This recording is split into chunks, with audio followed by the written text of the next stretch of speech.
नमस्कार, education take YouTube चॅनलमध्ये पुन्हा एकदा आपले मनपूर्वक स्वागत आहे. शासनातील या कर्मचाऱ्यांच्या सेवानिवृत्तीच्या वयात वाढ, तर मंत्रिमंडळाचा मोठा निर्णय.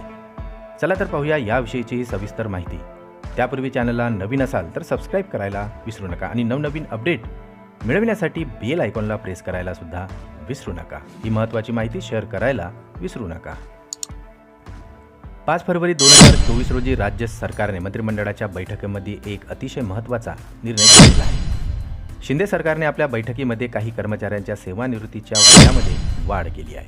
या कर्मचाऱ्यांमध्ये महाराष्ट्र राज्य शासकीय सेवेत कार्यरत असलेल्या कर्मचाऱ्यांचा समावेश आहे. केंद्रीय कर्मचाऱ्यांचे सेवानिवृत्तीचे वय 60 वर्ष आहे. त्यामुळे आता राज्य कर्मचाऱ्यांच्या देखील सेवानिवृत्तीच्या वयात वाढ करण्यात यावी अशी मागणी वारंवार करण्यात येत होती आणि याच मागणीच्या पार्श्वभूमीवर राज्य सरकारने हा मोठा महत्त्वाचा निर्णय घेतलेला आहे. समोर आलेल्या माहितीनुसार राज्य सरकारने मंत्रिमंडळाच्या बैठकीमध्ये कृषी विद्यापीठांतर्गत शिक्षकांचे सेवानिवृत्तीचे वय 60 वर्षे करण्याचा मोठा निर्णय घेतलेला आहे. म्हणजेच आता राज्य सरकारने शासनातील सर्वच कर्मचाऱ्यांचे सेवानिवृत्तीचे वय 60 वर्ष केलेले नाही. मात्र कृषी विद्यापीठ अंतर्गत काम करणाऱ्या शिक्षकांचे सेवानिवृत्तीचे वय 60 वर्ष करण्यात आलेले आहे.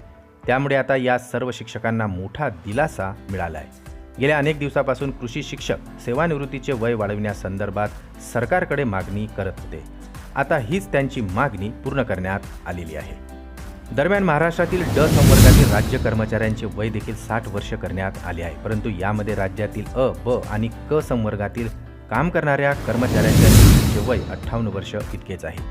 हे कर्मचारी देखील आता सेवानिवृत्तीचे वय वाढवण्यासाठी सरकारकडे मागणी करत आहे. तर दुसऱ्या बाजूला केंद्रीय कर्मचाऱ्यांचे निवृत्तीचे वय जास्त असताना राज्य शासनात काम करणाऱ्या कर्मचाऱ्यांचे निवृत्तीचे वय देखील वाढवण्यात यावे अशी मागणी आता करण्यात येत आहे. त्यामुळे आता सरकार यावर कोणता निर्णय घेईल हे पाहणे आता महत्त्वाचे ठरणार आहे. पुन्हा भेटू आमच्या यूट्यूब चॅनलमध्ये नवीन अपडेट्ससह. तोपर्यंत नमस्कार.